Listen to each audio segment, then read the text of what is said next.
আল্লাহ বানায়। তো আল্লাহ বলেন 6 ঘন্টা 7 ঘন্টা আমি বান্দা তোমারে ঘুম পাড়ায় রাখলাম। 10টা বাজে ঘুমাইলা, 11টা 12টা 1টা 2টা 3টা 4টা 5টা 5টা 15তে অথবা 5টা 20-এ গিয়া ফজরের জামাত।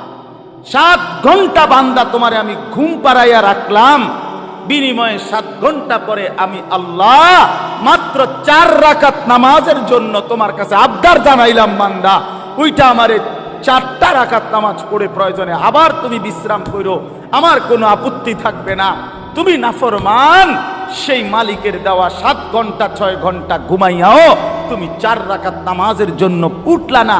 এই যুবক, যারা ফজরের নামাজ পড়ো না, তোর চাইতে বড় গাদ্দার গাদ্দার এই জমিন আর কেউ নাই। নাফরমান, তুই বড় গাদ্দার, মানে তোর চাইতে বড় ঘাটতারা বেয়াদব এই জমিন আর কেউ নাই। মনে রাখিস বেটা, বেনামাজির মতো অসভ্য, বেনামাজির মতো বেয়াদব আল্লাহর জমিন আর কেউ নাই। যার কপালে সেজদা নাই,